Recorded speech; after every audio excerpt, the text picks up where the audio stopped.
Hello, and welcome back to another episode of Lower Lawns. I'm currently waiting on some construction traffic. I'll show you that in a minute. But um, yeah, it's the first week of February, or the second week of February. Sorry, it's February the 9th, and it's got a couple small things to do today. A couple little crepe myrtles to top, and a couple trees to limb up. And we're sitting in the old truck, man. It's kind of cool to be in this thing again. If you're a good person with strong morals and conviction, you've been following the channel, and you've seen that I took the whole dashboard apart. I'll show you, the whole dashboard, pulled it all out and fixed an AC leak behind the dash and fixed my heat. Look, we fixed a lot of issues in this truck, fixed a coolant leak, just a lot of things that I put off because I was quoted in 2019. I was quoted $2,500 to do that work, and I did it for about 600. 600 in a couple days of work, right? And then when I did all that, I went and did a full oil change, spark plug, just a complete tune up. I need to drop it off somewhere to let them do the transmission fluid, but at that point, this thing is going to be, in theory, absolutely tippity top. And right now we're headed to Mako to basically see what it would cost to get the thing repainted a little bit. I'm looking to really spruce this thing up and try to get another couple years out of it at least. But let's take a look at some of this construction traffic here. They're like spread out. I know some of you guys are gonna like seeing these trucks and stuff, right? I don't know why they let me go if these guys are coming through. They got that road dug way out.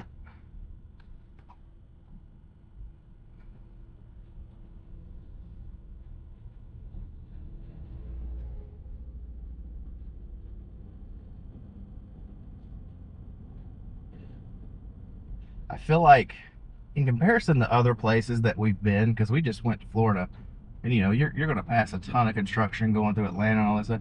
I feel like our local construction workers, road crews, all this kind of stuff, I feel like they're way less organized in comparison to other places. Yeah, let's ride down to the Mako and just see a rough idea of what it's going to cost to get the truck painted. Maybe it works out, maybe it doesn't. I don't know. I'm just going to get in there and see what it costs. Yeah, that's where we're going now. I'm going to stop and fuel up, and we're going to hit the interstate.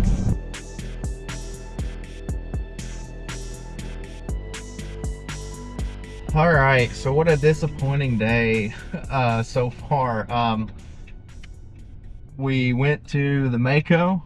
It's 40 minutes away. Here's the deal, man. I don't know where you guys are getting these like $600 and $800 Mako paint jobs, because because I was doing research for this and trying to get ready for the season, and planning, kind of excited, like it seemed, because it seemed like a possibility, right, to get the truck painted reasonably. It's still a possibility, but to do it reasonably, right? And you see in the last year, because I try to look for up-to-date posts for up-to-date pricing, right? A lot of people bragging about how good their $600 and $800 Mako paint job was, right? And I went into it thinking, these people are getting their cars painted and they're getting body work done. Okay? My thing was, I'm getting a truck. It's a much bigger vehicle than a car. And in my mind, I don't want any dents or dings or chips or anything fixed, okay? None of that. I just literally want it color and clear coat if it's reasonably priced. So I went into our Mako, and so for a single stage, no clear coat paint job was $1,900. I was expecting like 1,200 because of the size of the vehicle and the fact that, you know, we're not getting any body, or we're not requesting any body work. I was expecting 1,200, and it comes out to $1,900 for a single stage, no clear coat, which you know, is not going to last nearly as long as I would hope. And then to get it clear coated was like $2,900, which here's the deal: it's still not a bad price, but it's certainly not the $600 to $800 that everyone else is claiming they're getting. Like, I don't know, like, where do you go to get that? I don't understand. And then, just out of curiosity, I was calling around and checked with one of the local guys to see what they would charge to do the same work, and they wanted a minimum of $8,000.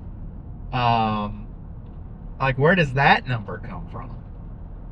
You're doing the same work. Like, that's just absolute lunacy, you know? And this is something that's a problem with our area, which is every single last service provider is so absurdly expensive, you know? I see people online, like we do house repairs a lot because we bought a fixer-upper, okay, and had a sink moved around and replumbed, and I'm seeing things online about people paying $200 or $300 to get their sink, you know, redone or hooked up. But I say redone, but I mean hooked up. And because, you know, you get a new sink and it's got, the pipes are in different locations, so you have to get things moved and rerouted a little bit, right? So I see people getting that done supposedly for something like you know, $300-400, and then I call the guy out to get the same job done and it's $1,200. Where are you guys getting, like, what's wrong with our area? Because we're supposedly at like the bottom of the bottom in terms of income and education and everything, and like everything is so astronomically priced. And then on top of that, it takes so long to get any services done. It's very frustrating, you know, and I end up having to do so much junk myself, just fixing this truck, you know. In 2019, we were quoted $2,500 to fix this truck. No telling what it would have been in 2025. And I did all of the repairs and a full tune-up, you know, spark plug, oil, belt, literally an entire tune-up for like $800, and fixed the AC leak issue that I was quoted $2,500 for, you know, 7 years ago. So, like, I don't know what that is, man. Like where are you guys getting all these cheap services? Like, where do I need to move to? Oh, forgot to record. Whoopsie daisy.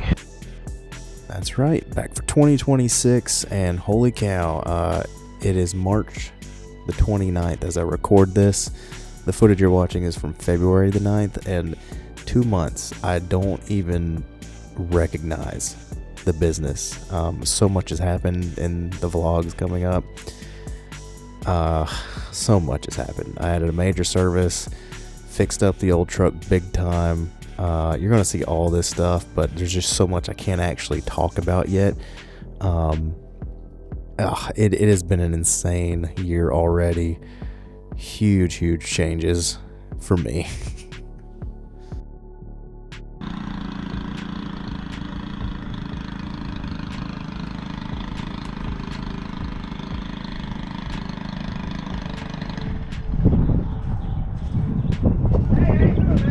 Hey, what's up? Hey, I just moved down into the trailer park, bro. Me and my crazy girlfriend, and I noticed that you was doing a little work out here like this. Are you hiring right now? Do you need any help? The only thing is, I don't have a car right now. My transmission just blew up in my car. Okay. That was a fella looking for work. He's walking down the road, and he said that he's basically he just moved in. They were having a kid, and the car's not working, so he's wanting a job. And I just told him, he said he's gonna work on getting his car fixed. I told him, get the transmission fixed, get reliable transportation, I'll find something for you to do. But things don't pick up really until mid-March, so another 2 or 3 weeks. But it's one of these things where he lives so far out here, you know, I'm about a 25-minute drive from home. I can't really come out every single morning, pick him up, and then go all the way back 25 minutes to where my normal route is. Doing something a little different today. So weird situation. I wish I could help him out, I really do, but it's a situation where I just can't drive out that far. So I told him, get transportation and text me. If it comes down to it, you get it fixed sooner than later, or you even just get a ride. We'll let you do door to door, putting door hangers up. Just trying to find something to help him out. And if he's serious, then he'll get a ride, and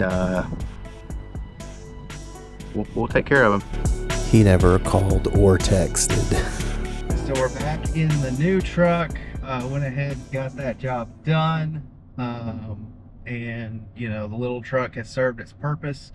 Now I need a little bit more space because we're gonna go top some crepe myrtles out, and I needed the trailer for it. So that's the plan this year, right? Is to run the big truck with the trailer and the weight, and to run the small truck with the quick little mow routes and stuff like that. All right, I hope you can see.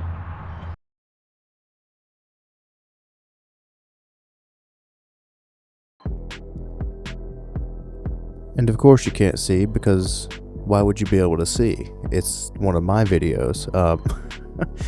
So obviously I'm joking about that, but a lot of times when I'm setting these things up, like I just kind of press go on the camera, you know. We don't really have time to pull up the app and make sure that the angle's right, because I can just check it on my phone, but it takes like 10 minutes to make the GoPro sync up with the phone. So it just sucks. Also, these Fiskars suck. I went and bought this the day I did this job because my old one got left in the rain and rusty, and I could have just used the rusty one, but this one, it bent like halfway through the tree. Obviously operator error, but I've just never had that happen so quickly. So alright, and I know what people are gonna say. Oh no, he's topping a crepe myrtle. And yes, that is true, and we had a full long discussion with the customer, because this crepe myrtle, I haven't topped it in 8 years, very intentionally, but customer wanted it done, so we got it done. And I do have another video separately from this one that will hopefully document the reasons why we don't top crepe myrtles. I'm really interested to see how that one turns out. You can expect to see that one midsummer, I would say, whenever the thing starts blooming at the bottom. All right, so up top here, got our rough cuts done, and we're just gonna go back through and make our clean cuts.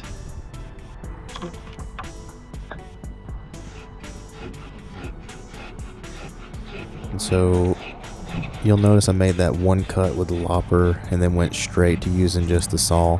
I didn't like the cut that it left, that little weird string.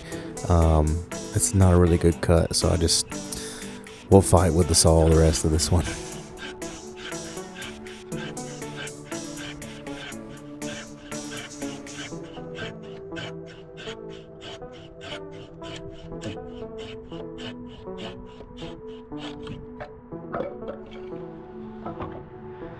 When you're cutting, you want a slight angle. You don't want them to be perfectly flat, because the tree cuts won't seal properly.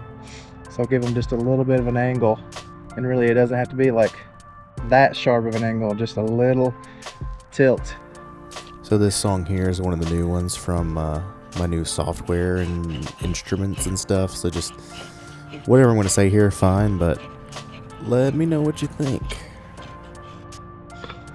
Like I say, we're just going back and giving cleaner cuts to the desired height because we're on the ladder and there's less material that could hit us and knock us off.